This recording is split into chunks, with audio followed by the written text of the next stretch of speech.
बिस्मिल्लाहिर्रहमानिर्रहीम। अस्सलामु अलैकुम dear friends, students and viewers. और टॉपिक है हमारा physics class 11 chapter number 3 exercise short question number 3.2। Question की स्टेटमेंट है an object is thrown vertically upward, discuss the sign of acceleration due to gravity relative to velocity while the object is in air। अब ये question के अंदर पूछा गया है कि जब किसी भी ऑब्जेक्ट को अपवर्ड वर्टिकली मूव करवाया जाता है तो उसकी मूवमेंट जो है उसको देखते हुए जो एक्सेलरेशन है उसका साइन क्या होगा, कब वो नेगेटिव होगा कब पॉजिटिव होगा, वेलोसिटी को मद्देनज़र रखते हुए कि वो किस वेलोसिटी के साथ मूव कर रहा है, उसकी डायरेक्शन और वेलोसिटी को जब हम देखेंगे और उसके मुताबिक उसके एक्सेलरेशन को चेक करना है कि एक्सेलरेशन जो ग्रेविटी की वजह से क्रिएट हो रहा है वो कब मैक्सिमम है और कब मिनिमम है, या कब वो पॉजिटिव है और कब नेगेटिव है। तो इसको इसके अंदर हमने डिस्कस करना है। तो पहले सिंपल इसका आंसर पे आते हैं कि जो उसने पूछा उसके मुताबिक क्या आंसर आता है, उसके बाद इसको डिस्कस करते हैं। तो आंसर है when an object moving upward, जब वो ऑब्जेक्ट है, फर्ज करें ये ऑब्जेक्ट है, मैंने इसको अपवर्ड मूव करवाया। अब जब ये मूव कर रहा था मैंने इसके ऊपर फोर्स लगाई, इसके अंदर एनर्जी है। अब उस एनर्जी की वजह से वो ऊपर मूव कर रहा है लेकिन ग्रेविटेशनल एक्सेलरेशन उसको अपनी तरफ पुल कर रहा है। तो जब वो ऊपर जा रहा था उस वक्त When object moving upward velocity decreases, उसकी velocity decrease होगी and acceleration taken as negative और acceleration negative होगा। First condition। Second condition when an object downward, जब मैंने इसे मूव करवाया हाईएस्ट पॉइंट के ऊपर पहुंचा, एक लम्हे के लिए स्टॉप हुआ, फिर ये डाउनवर्ड मूव करना स्टार्ट कर देगा इस तरह से। अब जब इसकी मूवमेंट डाउनवर्ड की तरफ आ रही है तो उस वक्त velocity increases, acceleration taken as positive, तो उसका एक्सेलरेशन पॉजिटिव होगा और वेलोसिटी उसकी इंक्रीज होगी। ये तो था उस क्वेश्चन के मुताबिक इसका आंसर कि वेलोसिटी और एक्सेलरेशन कब इंक्रीज होंगे एक्सेलरेशन, और कब पॉजिटिव और कब नेगेटिव होगा।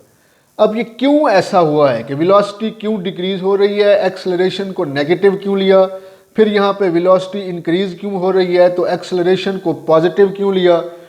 तो इसको सिंपल एग्जांपल्स के साथ हम इसको समझते हैं। तो जब ये ऑब्जेक्ट है, मैंने ये पॉइंट था, इससे पॉइंट से मैंने इस ऑब्जेक्ट को अपवर्ड मूव करवाया। अब ऑब्जेक्ट अपवर्ड मूव कर रहा है। अब फर्ज करें जब मैंने इसके ऊपर फोर्स मतलब इसको एनर्जी दी, तो जब इस पॉइंट के ऊपर फर्स्ट ऑफ ऑल उसके पास एनर्जी जो है वो थी 10 जूल। अब 10 जूल एनर्जी उसके अंदर मौजूद है, उसकी वजह से वो मूव कर रहा है। अब इस एनर्जी की वजह से मूवमेंट अपवर्ड है, लेकिन ग्रेविटेशनल एक्सेलरेशन G 9.8 मीटर पर सेकंड जो है, सेकंड स्क्वायर, ये वैल्यू इसको डाउनवर्ड की तरफ मूव करवाने के लिए या डाउनवर्ड पुल कर रहा है। तो इन दोनों की जो डायरेक्शन है वो अपोजिट है। ये अपवर्ड जा रहा है, ये डाउनवर्ड, इसको ग्रेविटी डाउनवर्ड खींच रही है। ऑब्जेक्ट एनर्जी की वजह से अपवर्ड जाना चाहता है। अब ऑब्जेक्ट की ख्वाहिश है कि मैं अपवर्ड की तरफ जाऊं, लेकिन ग्रेविटेशनल एक्सेलरेशन जो है या ग्रेविटी जो चाहती है कि ये मेरी तरफ है, वो उसे अपनी तरफ खींचना चाह रही है। तो इन दोनों के इफेक्ट की वजह से दोनों अपोजिट हैं, दोनों की जो है इसके अंदर ग्रेविटी अपना नेगेटिव किरदार अदा कर रही है कि ऑब्जेक्ट वो आगे की तरफ जाना चाहता है लेकिन ये उसे पीछे की तरफ खींचना चाहती है। तो इसके नेगेटिव रोल की वजह से, इसके अपोजिशन की वजह से यहाँ पे इसका जो साइन है ये नेगेटिव हो जाएगा। इस वजह से हम इसको नेगेटिव करते हैं कि मिसाल के तौर पर अगर यहाँ पे ऑब्जेक्ट मूव कर रहा था अपवर्ड की तरफ, तो अगर इसके अंदर ये एनर्जी है और इसमें से G क्या है माइनस होगा, जितना भी उसकी वजह से इस एनर्जी का लॉस होगा, तो उसको माइनस होगा बाकी एनर्जी के साथ, वो अपवर्ड मूव करेगा। तो जब अपवर्ड मूव करेगा इस ग्रेविटेशनल की पुल की वजह से एनर्जी लॉस कर रहा है। अब एनर्जी के लॉस होने की वजह से जब पहले 10 जूल के हिसाब से एनर्जी मिल रही थी, तो यहाँ पे इनिशियल पॉइंट के ऊपर एनर्जी जब इसको मिली तो यहाँ पे वेलोसिटी जो थी 10 मीटर पर सेकंड थी। अब यहाँ पे जो जब पहुँचेगा ऑब्जेक्ट, इसके पास एनर्जी 8 जूल बचेगी। 8 जूल क्यों बचेगी कि 2 जूल उस ग्रेविटेशनल के अपोजिशन की वजह से 2 जूल लॉस हो गया। बाकी 8 जूल बचेगा, तो यहाँ पे वेलोसिटी भी 8 मीटर पर सेकंड हो जाएगी। अब यहाँ पे मज़ीद 2 जूल वो लॉस कर गया, तो यहाँ पे वेलोसिटी मज़ीद 6 मीटर पर सेकंड हो जाएगी। तो यहाँ पे वेलोसिटी डिक्रीज हो रही है और ग्रेविटेशनल की जो वैल्यू है वो नेगेटिव है, क्योंकि वो उसको अपोजिशन की तरफ है, नेगेटिव रोल अपना अदा कर रहा है कि वो आगे की तरफ जाना चाहता है, लेकिन ये उसे डाउनवर्ड की तरफ धकेलना चाहता है। इसकी वजह से इसका रोल नेगेटिव है। इस लिहाज से इसको हम यहाँ पे जो ये लिखा कि इस वजह से वेलोसिटी इसकी डिक्रीज होगी और एक्सेलरेशन नेगेटिव होगा। अब आते हैं सेकंड पॉइंट के ऊपर, acceleration taken as positive and velocity increases. अब जब ऑब्जेक्ट यहाँ पे हाईएस्ट पॉइंट के ऊपर पहुंच गया तो एक लम्हे के लिए यहाँ पे रुकेगा, स्टॉप करेगा। तो स्टॉप करने के बाद अब यहाँ पे उसने अपनी एनर्जी लॉस कर दी, उसके पास एनर्जी ख़त्म हो गई। इसका मुकाबला जी का मुकाबला करते करते तो वहाँ पे वो रुक जाएगा। अब जब रुक गया तो उसने सोचना है कि अब मेरे पास तो बचा कुछ नहीं। एक ग्रीन सिग्नल है वो ग्रेविटी की वजह से कि ग्रेविटी मुझे अपनी तरफ खींचना चाहती है, बुलाना चाहती है, तो मैं आगे तो जा नहीं सकता। अब उसके पास फोर्स, ग्रेविटी के पास पावर भी है उसे अपनी तरफ लेने की, तो वो क्या करेगा कि यही बेहतर है कि मैं वापस आ जाऊं।